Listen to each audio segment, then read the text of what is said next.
The Phantom Dragon. Chapter 3. Breakfast at Ma's. A short Japanese man in a chef's garb appeared at the door, opening it to the two younger men slowly. His features were mostly unremarkable, weathering lines under his eyes, straight hair tucked into the back, and a pale pink mark across his face, obviously as a result of some burn, likely from kitchen work. As the door slid open, Akira and Ryuji were able to clearly make out the man's face, seeing his eyes riddled with both fear and anger. Akira's stomach twitched at the implications of what he was about to do, but he noticed Ryuji wore a completely neutral expression on his face. His hands were in his pockets, and his eyes slightly lowered as he addressed the shop owner. Good morning, Nishikiyama-san.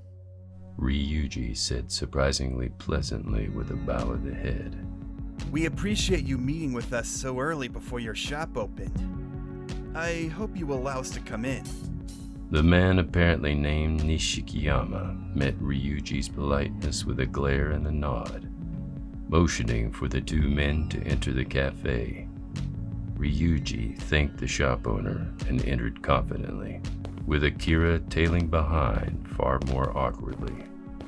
He looked around the restaurant, eyeing the small room up and down. Nothing out of the ordinary compared to any cafes he had been in his lifetime. Tables and booths made up the floor area, and there was bar seating to the right, where patrons could watch their food be made in front of them. Akira and Ryuji sat down with Nishikiyama at one of the tables nearest to the entrance. The owner obviously did not intend for the two to take long. I hope we can resolve this matter quickly, Nishikiyama uttered flatly as he sat down, as if reading Akira's thoughts on the situation. So do I, Ryuji replied, holding his arms in front of him, betraying his calm and pleasant demeanor. As you can tell, I'm gonna be followed by this guy for the rest of the day. He pointed to Akira, who had just sat down without a word. And I've got plenty that needs to be shown to him for his orientation. So I do hope we can get all our business done fast and be out of your hair, sir. Ah. Nishikiyama smirked at Akira, who only raised an eyebrow. He tried to come off more confident than he felt. A new recruit into the shadows, are you? You're messing with a dangerous business, boy. This line of work will make it difficult to keep friends. Nishikiyama accentuated those last words as his gaze turned back to Ryuji. The blond young man chuckled and leaned back in his seat. We're here to talk shop, remember, Nishikiyama-san? Ryuji responded. The guy doesn't have jack to do with us. He's just here to watch. Now. Ryuji leaned forward in his chair, his pleasant grin fading back to a neutral expression. Have you considered our business proposition, sir? I have yet to receive any kind of proposition, Nishikiyama replied sternly. All I have been made aware of is this thinly veiled threat by yourself and your co-workers, if that is how you can actually refer to yourselves. Your restaurant is a hotspot for business, sir. And we just wanted to make sure we made the best offer. It's nothing personal, I promise. It's just business, right? Exactly. Ryuji sat back in his chair again. If you don't come through our proposal, then there will be nothing we can do to guarantee your financial and personal well-being from here on. We're already partnered with the majority of establishments in the area, even likely with some of your personal friends. And let me tell you, they have nothing but great things to say about our services. Because if they speak out, you'll bring the hammer down on them. Hell no, not at all. Even with it being Akira's first day on the job, He could tell that Nishikiyama's resolve was waning quickly, while Ryuji appeared to be in complete control of the situation with hardly any effort. If they offer up any scathing reviews of our services, then all we do is offer a change in the arrangement.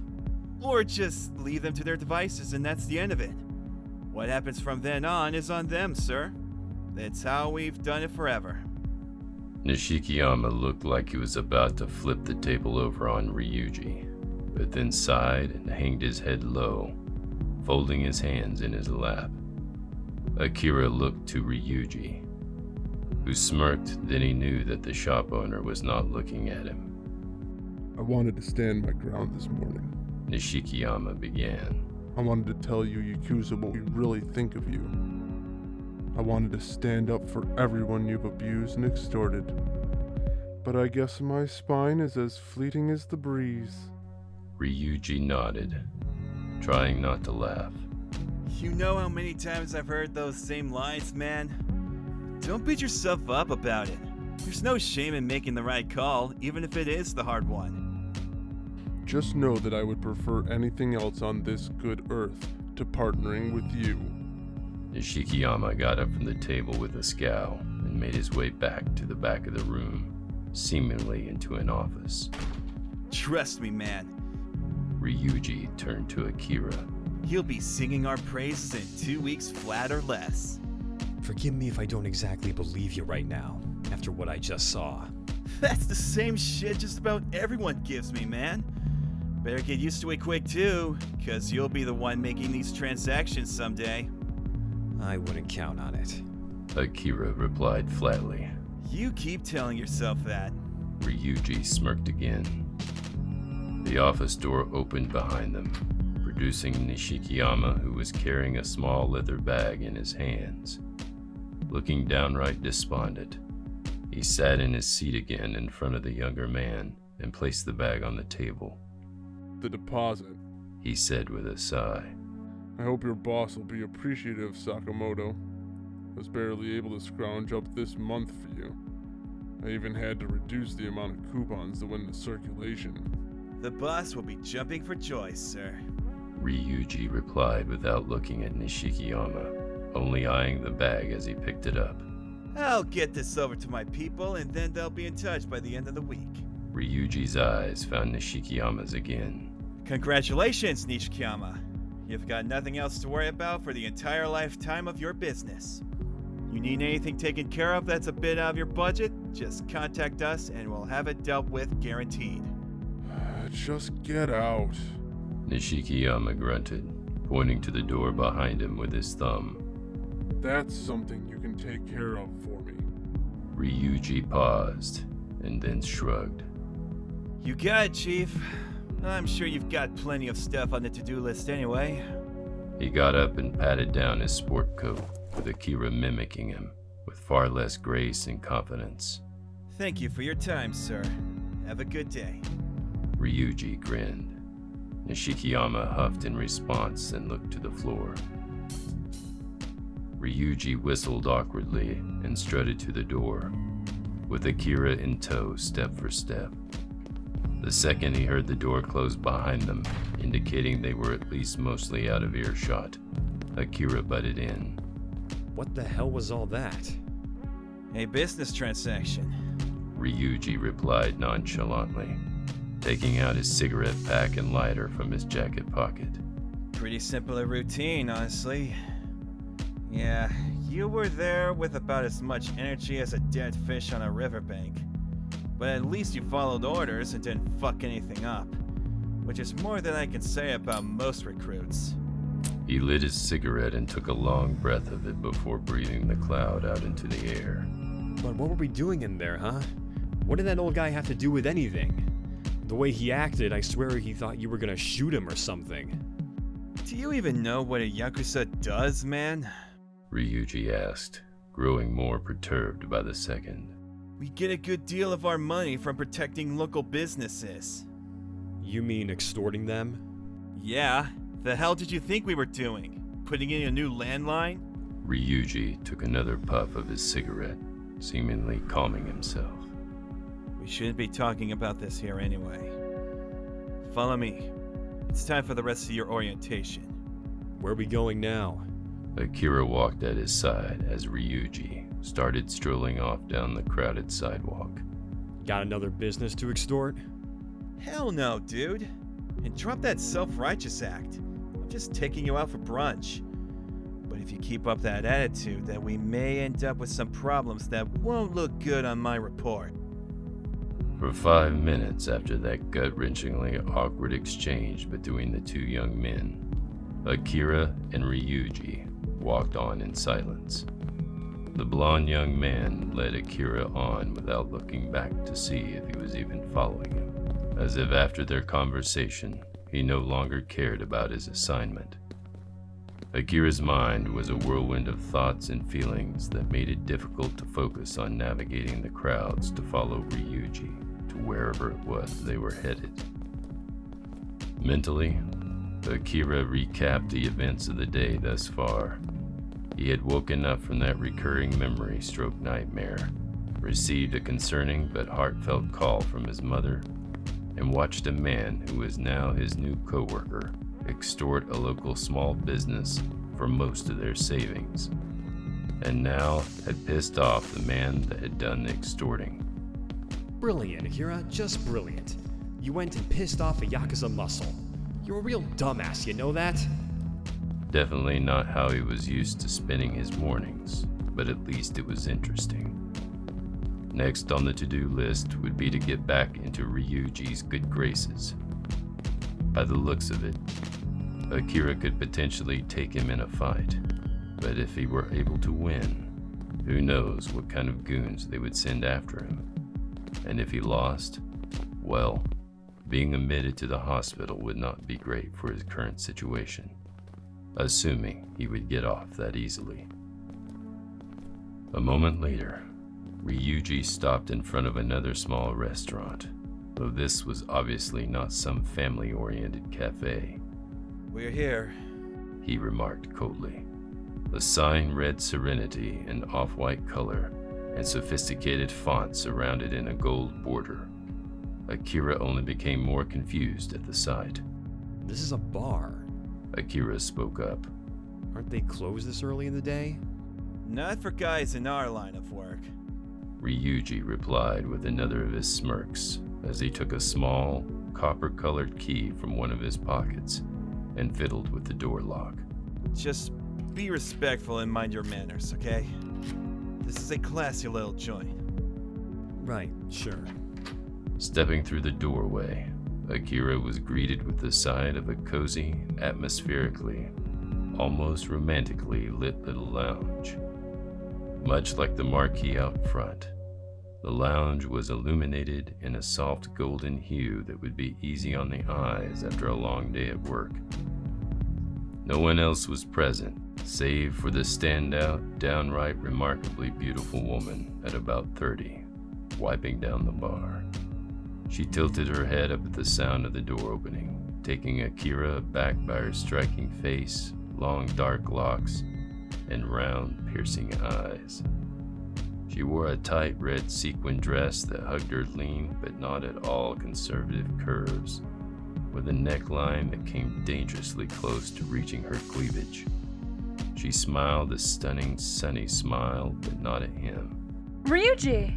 The woman said with a voice as pleasant as her smile. I wasn't expecting you. Sup, ma?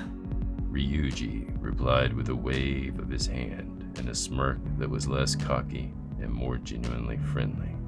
Hope we're not intruding so early. No, not at all. I'm not exactly at standing room only yet, after all. Come, have a seat. Thanks, ma. Come on, man.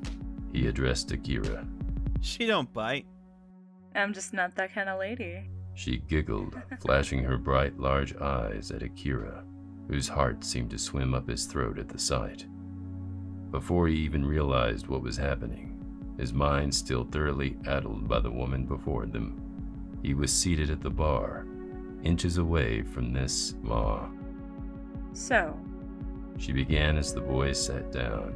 what brings you in today, Ryuji-kun? And who is this strapping young man you've brought to me? I think my stomach is melting along with my brain. Akira thought. This guy? Newbie. Green is that other dress you've got. It's his first day on the job, and I'm showing him the ropes. And does this guy have a name? Ma looked to Akira with a sweet but somehow not sweet at all grin. Akira's tongue felt like it was dissolving in his mouth, and his face as if the muscles in it were lighting themselves on fire. He did not notice Ryuji trying not to laugh at the sight. It's Kurusu Akira. He finally spoke up. I'm, the newbie. You can say that again. Ryuji muttered. Ma giggled a girlish laugh again. Oh, don't be so rough on him, Ryuji. It takes time for everyone to get used to me. You are definitely no exception after all. We really don't need to talk about that. He looked ready to pass out when he first met me. Ma addressed Akira, completely ignoring Ryuji's embarrassed plea. Granted, that's not uncommon, but that image of poor Ryuji-kun is burned into my memory. Please! No! Akira interjected enthusiastically. Keep going, I'm interested now. Shit. Ryuji leaned back in his chair, folding his arms and looking to everything in the room except the two people beside him. Ma leaned on the counter toward Akira, making her sizable bust only more pronounced. When Ryuji first walked in here about a year ago, he looked like all the blood in his poor little body rushed right into his face. I swear, I thought it was all gonna come pouring out of his nose. I had so much fun keeping him flustered the whole night. They say we live in a man's world, but even the strongest bodybuilder isn't immune to a woman giving him a bit of attention. Akira could not help but snicker at the rousing tale being weaved by this gorgeous tease of a woman.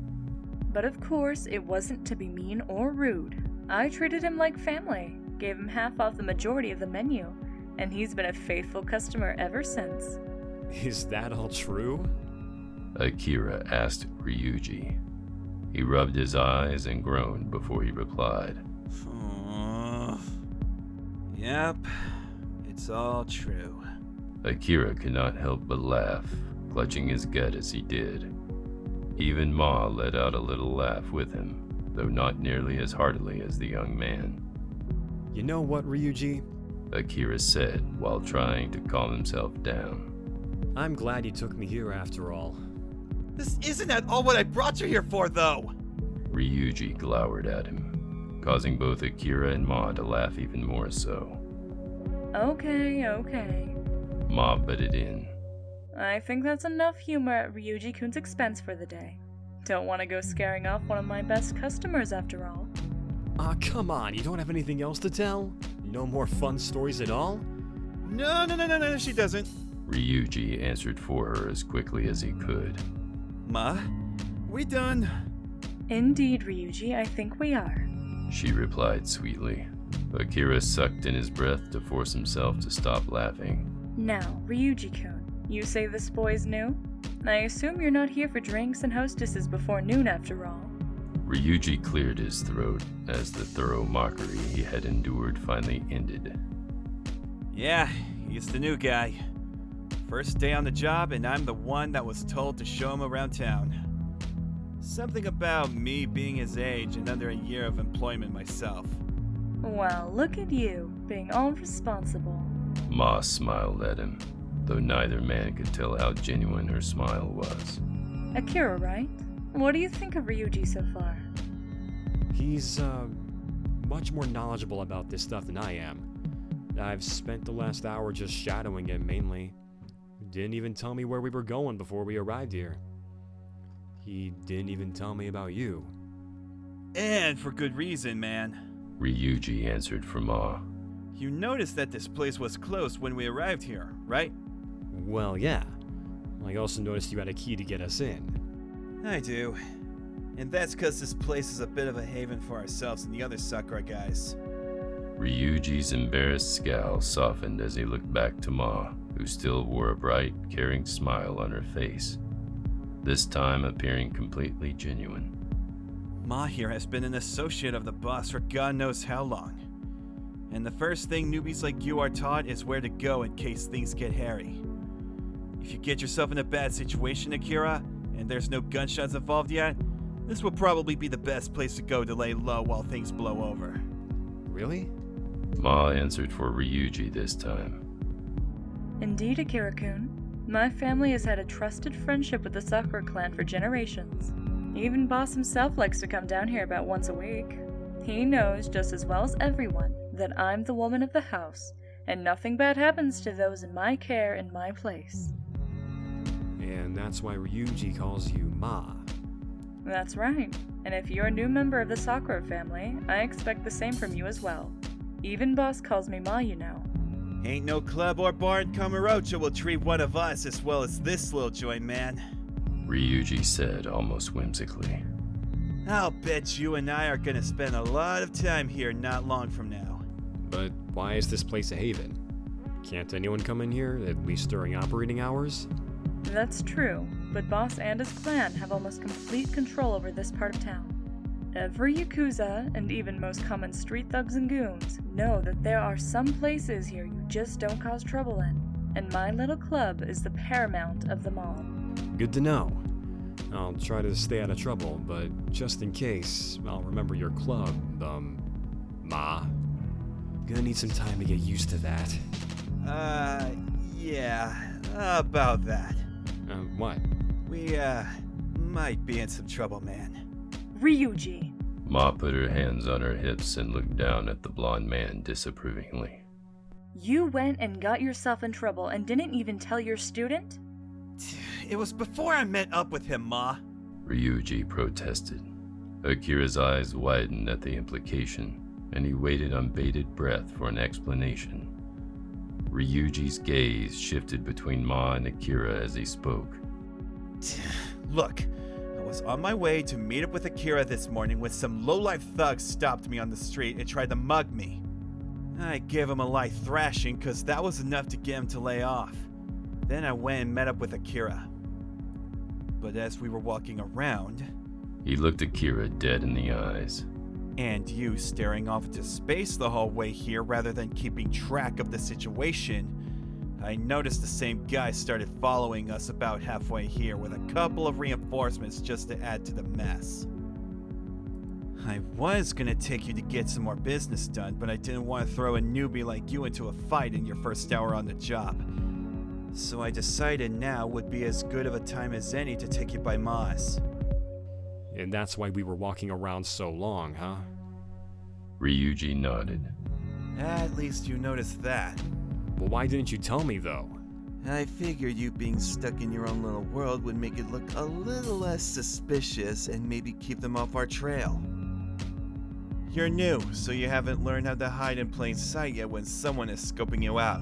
So I let you daydream the whole way here, cause if I told you what was up, you'd probably look like you were trying to go unnoticed at best. For a brief moment, Akira felt slightly insulted by that statement, but that offense quickly faded as he thought about the situation. You were probably right. He conceded. I may not be the smartest guy in the family, but I've got my moments. More than you give yourself credit for, Ryuji-kun. Ma said gently. That was good thinking. Just don't go daydreaming on the job again, man. Ryuji added in a stern voice. You're a yakuza. You gotta be on top of your game all the time. I hear you. Though you shouldn't call me a yakuza. I'm not some punk they lifted off the streets. This is a temporary arrangement, at best. So, what do we do now? Ma replied before Ryuji got a chance. You can wait here for a while if you need to. I won't be opening for hours and don't have any appointments or meetings for a while. Thanks, Ma. That might be best. At least for Akira here. The hell? Why me? Akira asked, growing more concerned the more the conversation went on. You really think they've been stalking us this long? It's definitely possible. These kinds of goons ain't got anything better to do with their time, mostly just being dumb high school dropouts trying to nab some money without getting a real job. And when you piss these guys off like I did, they'll sometimes spend days hunting down the guy that kicked them to the curb, mainly if they're around their age like we are. Look, man, I'm not gonna throw you to the trash of this city on your first day, So why don't you stay here and get some food in you while I go out and take care of these dumbasses? This ain't even your fight after all. Maybe, but I can handle myself in a fight, Ryuji. Akira said in a serious, determined tone. Trust me, I'm no high school dropout, but that doesn't mean I spent my whole life on my ass. You said it yourself, they brought friends with them, right? Let me go and I'll help you out. Ryuji raised an eyebrow, but not quite in a way that would indicate he was opposed to the idea. For real? Ma sighed and put her face in her hand. You boys and your fights. She said. But I guess that boss will expect you to clean up your own mess, Ryuji. You're a big boy after all. Ma suddenly leaned over the counter again, peering deep into Akira's dark eyes, which widened to the shape of plates at her forwardness. Ryuji? What's she doing? Didn't expect her to do it so soon. He said, more curious than concerned, as if ignoring Akira's alarm. Ma narrowed her gaze as she studied Akira, taking in his whole face, but focusing intently on his eyes. When you've been in this business as long as I have, She said slowly, her hot breath meeting Akira's lips. you come to know how to see the real spirit in people, what makes them what they truly are. Akira's shocked expression hardened into a glare, but not of anger. He did not feel threatened by the woman, but challenged, as if she was peering past his face and deep, deep inside him like digging for treasure. What do you mean? He asked just as slowly as she spoke. We are not just blood and bone, Akira. There is something in us all that defines what we are, who we are, and who and what we will become. I take pride and enjoyment from seeing the history and future of all our new yakuza just by looking into their eyes, a skill I received from my mother and her from her mother. You are She trailed off for a moment. very special, Kurusu Akira. Eyes like yours are rarely seen in these times. Ma stood upright and looked down at Ryuji. Take him to fight with you, Ryuji. He'll be just fine. How do you know that? Akira blurted out. All you did was get in my space. Come on, man. Ryuji put a hand on his shoulder. Time to head out. If Ma thinks you'll make it out of this fight alright, then I trust her. Akira was now more confused than ever, barely able to formulate a thought about the past minute. He looked down to the floor, taking mental inventory of what had happened and what seemingly was about to happen. There's gonna be a fight. At least, I guess there will be. But hey, if it's my first morning on the job and they have that much faith in me, well, it's gotta count for something, right? Let's get it done quick then. He said with confidence he did not intend, but felt right all the same. Just what I like to hear. I'm gonna need lunch soon. The two young men stood to their feet, back straight and gazes steely. Ma only nodded at the boys. Be careful, you two. She said, And Akira, Yeah, Ma? know that you are a strong boy. She said with uncharacteristic seriousness. But do not think you are invincible. When you overestimate yourself, you have already lost the fight. Akira paused at the dire nature of the warning, but nodded. This was all weird, very weird. But if he was really in for a fight, might as well make sure he was mentally ready as he could be on top of his physical readiness. Thanks, Ma. He said.